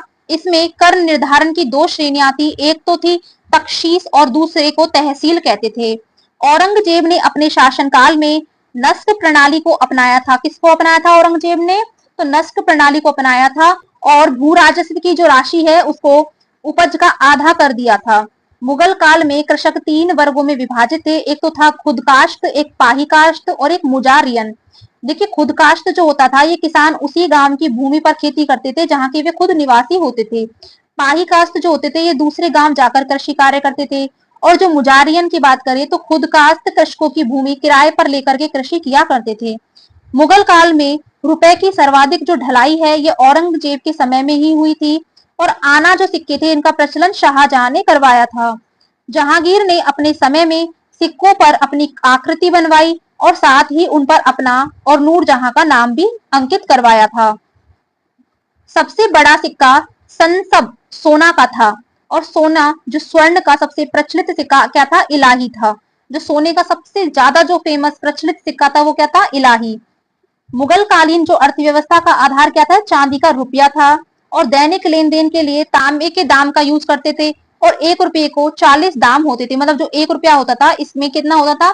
तो 1 रुपये में 40 दाम हुआ करते थे। फिर नेक्स्ट हम बात करें, मुगल सेना 4 भागों में विभक्त थी। जैसे पैदल सेना होती थी, घुड़सवार सेना, तोपखाना और हाथी सेना, इन 4 भागों में विभक्त थी। मुगल कालीन सैन्य व्यवस्था पूर्णतः मनसबदारी प्रथा पर आधारित थी और इसे अकबर ने ही प्रारंभ किया था। क्या प्रारंभ किया था? तो सैन्य व्यवस्था को, जो कि मनसबदारी प्रथा पर आधारित थी। नेक्स्ट पढ़ते हैं कि 10 से 500 तक मनसब प्राप्त करने वाले मनसबदार, 500 से 2500 तक मनसब प्राप्त करने वाले उमरा और 2500 से ऊपर तक जो मनसब प्राप्त करते थे वो अमीर ए आजम कहलाते थे। जात से व्यक्ति के वेतन और प्रतिष्ठा का ज्ञान होता था और सवार पद से जो है घुड़सवार दस्तों की संख्या का ज्ञान होता था।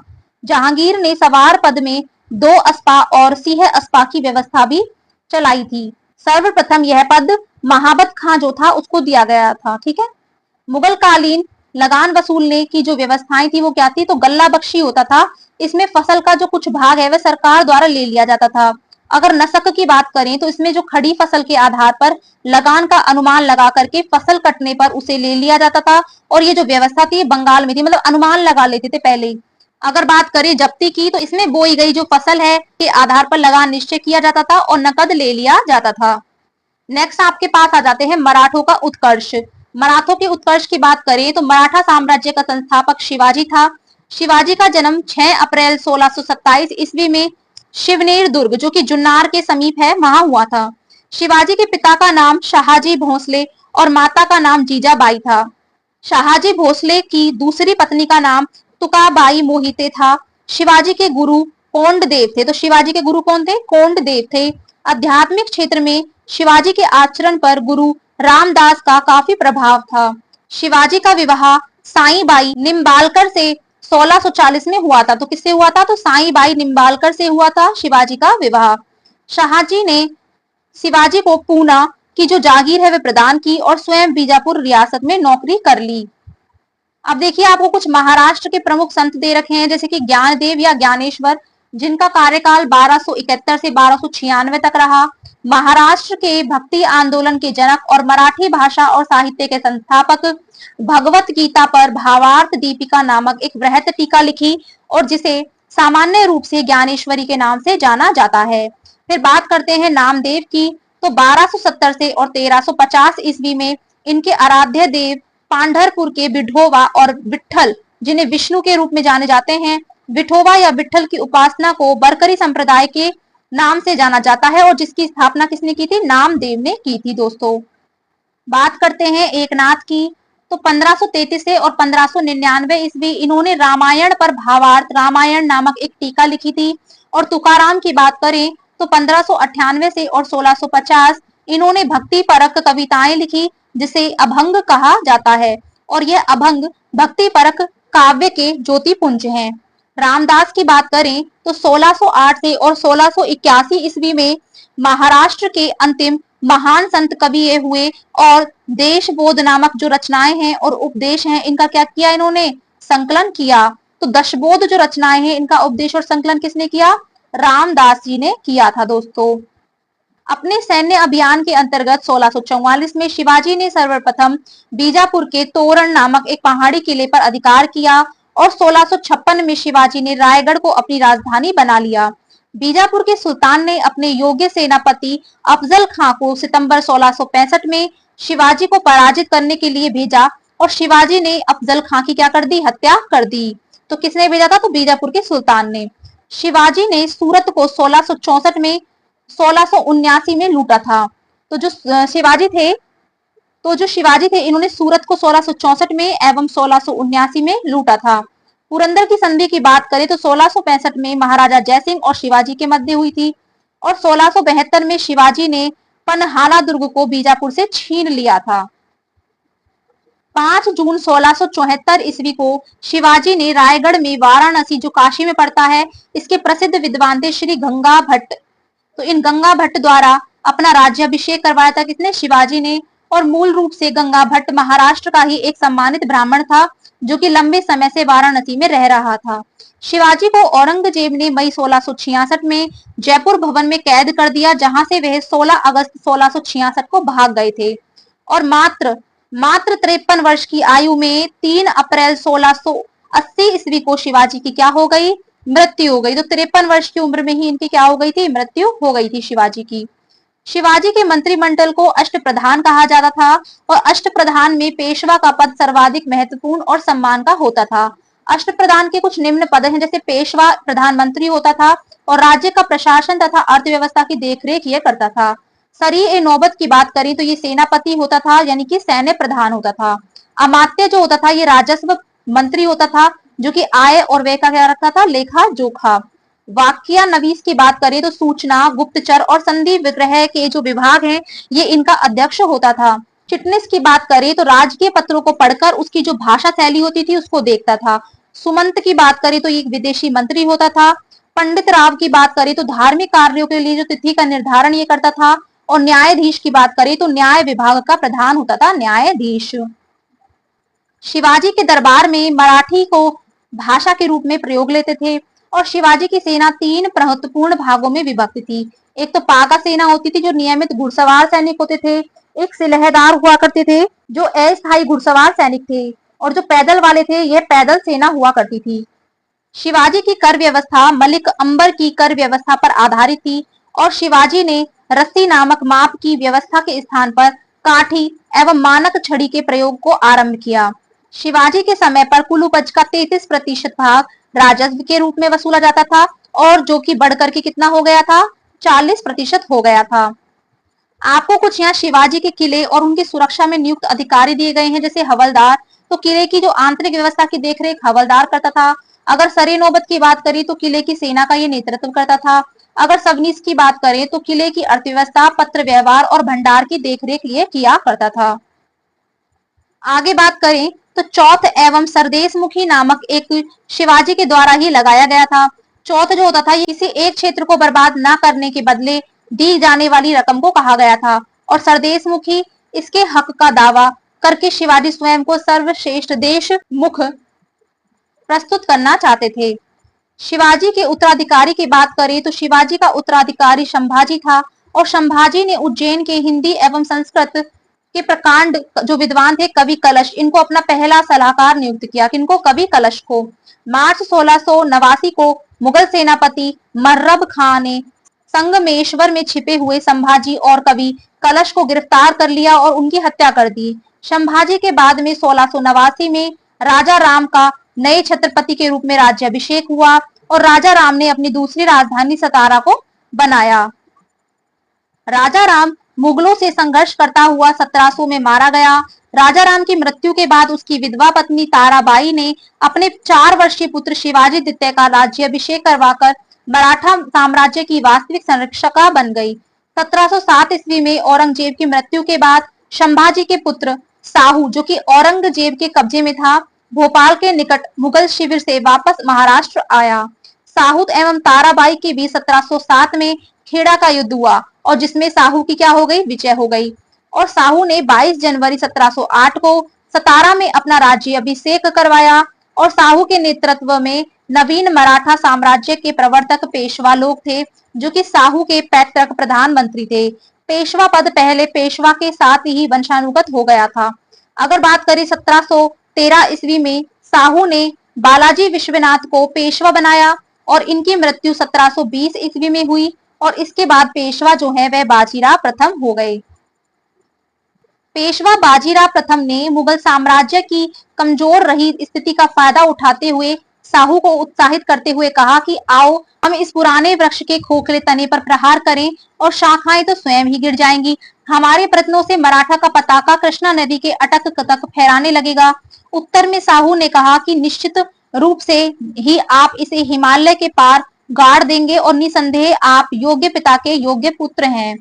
पालखेड़ा के युद्ध की बात करें तो पालखेड़ा का युद्ध 7 मार्च 1728 को यह बाजीराव प्रथम और निजाम मुल्क के बीच में हुआ था, जिसमें निजाम की क्या हो गई, हार हो गई, जिसमें बाजीराव प्रथम जीत गया। ऑब्वियसली निजाम के साथ मुंशी शिवगाम की क्या हुई थी, संधि हुई थी। दिल्ली पर आक्रमण करने वाला जो प्रथम पेशवा बाजीराव प्रथम था, जिसने 29 मार्च 1737 को दिल्ली पर क्या किया, धावा बोला और उस समय मुगल बादशाह मोहम्मद शाह जो कि दिल्ली छोड़ने के लिए तैयार हो गया था। अब आपको कुछ अंग्रेज और मराठा संघर्ष के जो होने वाली प्रमुख संधियां थी दी हुई हैं।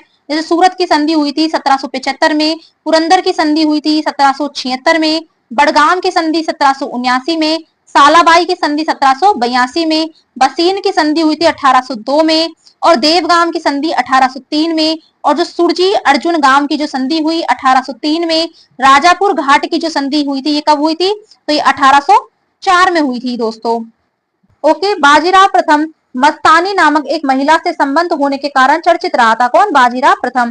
1740 ईस्वी में बाजीराव प्रथम की मृत्यु हो गई थी और बाजीराव प्रथम की मृत्यु के बाद बालाजी बाजीराव जो था वह 1740 में पेशवा बन गया और 1750 ईस्वी में संगोला संधि के बाद पेशवा के हाथ से सारे अधिकार सुरक्षित हो गए थे। बालाजी बाजीराव को नाना साहब के नाम से जाना जाता था और झलकी की जो संधि थी यह हैदराबाद के निजाम और बालाजी बाजीराव के मध्य हुई थी। कौन सी संधि, तो जो झलकी की संधि थी यह हैदराबाद के निजाम और बालाजी बाजीराव के मध्य हुई थी। बालाजी बाजीराव के समय में ही पानीपत का तृतीय युद्ध जो कि 14 जनवरी 1761 को हुआ, जिसमें मराठाओं की क्या हो गई, हार हो गई थी और इस हार को नहीं सह पाने के कारण बालाजी की मृत्यु कब हो गई, 1761 में हो गई। माधवराव नारायण प्रथम 1761 में पेशवा बना और इसने मराठा की जो खोई हुई प्रतिष्ठा थी उसको पुनः प्राप्त करने का प्रयास किया। माधवराव ने ईस्ट इंडिया कंपनी की पेंशन पर रह रहे मुगल बादशाह शाह आलम द्वितीय को पुनः दिल्ली की गद्दी पर बैठाया और मुगल बादशाह अब मराठों का पेंशन भोगी बन गया।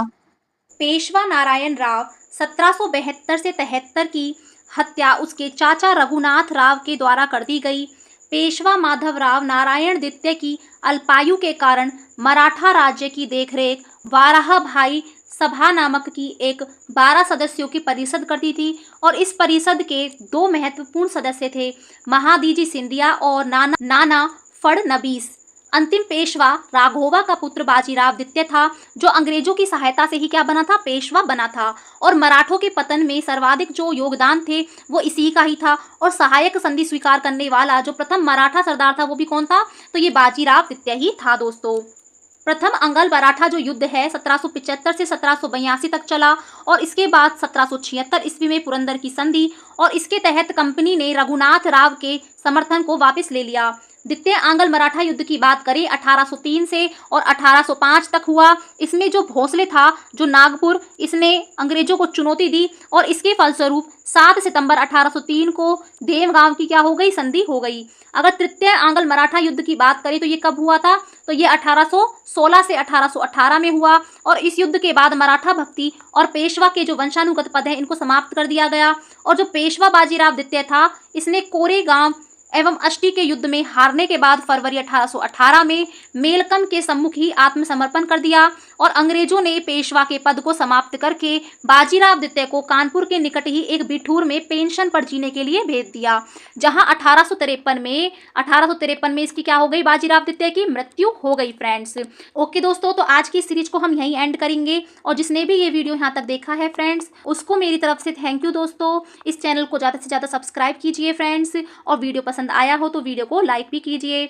और दोस्तों, आप जितना सपोर्ट करोगे उससे मोटिवेशन मिलता है फ्रेंड्स, तो लाइक और कमेंट जरूर दीजिएगा दोस्तों। ओके फ्रेंड्स, मिलते हैं आपको नेक्स्ट सीरीज में, तब तक के लिए बाय बाय फ्रेंड्स।